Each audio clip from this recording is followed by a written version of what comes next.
Hi Aquarius! Anong payo ang kailangan mong marinig? Bago pa man matapos ang taong ito, 2024, hihingan natin kayo ng ilang mensaheng gabay.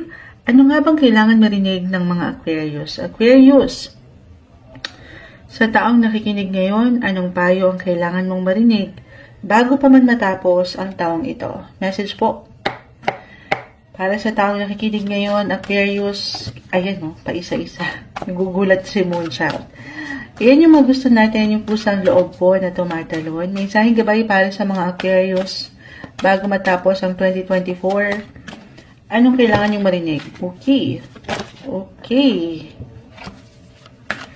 Aquarius, guidance po para sa mga taong ito. May isang gabay. Okay. Ayan o. Matalon talaga sila. Aquarius, message bago matapos ang 2024 para sa taong nakikinig ngayon. Anong guidance? Aquarius, message po. Guidance, advice ang kailangan mong marinig. Aquarius, okay. Sige, isa-isahin natin. Umangat ang energy ng 3 of Wands, the 3 of Cups, reverse, the 5 of Wands, the 2 of Cups, the 10 of Cups, Judgment card is in reverse, the Tower. Isama na natin itong isang narito. And the 4 of Pentacles. This one is in reverse. Aquarius, Aquarius. Ayan, tayo po ay live na live sa YT. Babalikan ko po kayo maya-maya after nito. Unang payo na aking nakikita para sa inyo. Ayan. Actually, air signs yung hinarap natin. Kanina ko pa na-mention last sign for today para sa inyo, Aquarius, from Gemini, Libra, hanggang sa inyo, umaangat yung energy ng pagiging bukas sana. Pagiging open-minded nyo. Moonchild, networking na naman ba yan? Hindi. Pero yung pagiging bukas sa ilang possibility, yes po, ng pakikisama, pakikisalamuha, pag-angat ng inyong mga boses, or talaga kasi narito na tayo, sa holiday season. So, definitely may ilang party, reunions, reconnection, mula dito sa ilang taong malapit sa inyong puso, pamilya, kapareha, or ilang kaibigan, yes po, andito, maaaring andito, umaangat yung focus, o yung spirit ng Pasko, Kapaskuhan para sa mga Aquarius, para dito sa ilang taong mahalaga sa inyo, relationship-wise, or sa ilang community na meron ka, especially for some of you na merong social groups, organization, ganyan, yung pagiging makatao nyo rin as an Aquarian, yung pagiging humanitarian, ayan, parang umaangat yung mga puso nyong mamon, na meron kayong maibahagi, ma-share sa inyong paraan. Kahit dito sa simpleng kasiyahan.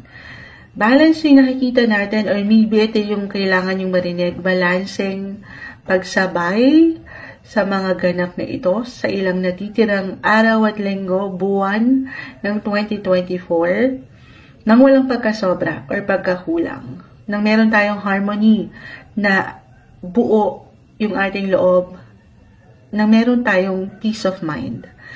Eto, walang katamis-tamis para sa ilan kasi the 5 of Swords ay narito. May ilang tension lang tayong nakikita. Kaya marahil pinapaalalahanan tayo, unang-una pa lang sa aking na-mention na patuloy kang maging bukas. Saan? Sa pag-unawa. Okay, eto na naman tayo, Moonchild. Ako na naman ba ang magiging bigger person sa sitwasyon? Ako na lang ba palagi ang uunawa? Hindi. Pero pagsabay, kasi totoo yan, magkakaiba ang bawat isa. Pagsabay doon sa ilang pwedeng differences na umangat, pagsabay at pagiging bukas mo, Aquarius. Totoo yun, ang bawat isa ay merong hugot sa buhay. At sa bawat hugot na yan, meron at meron kang matututunan.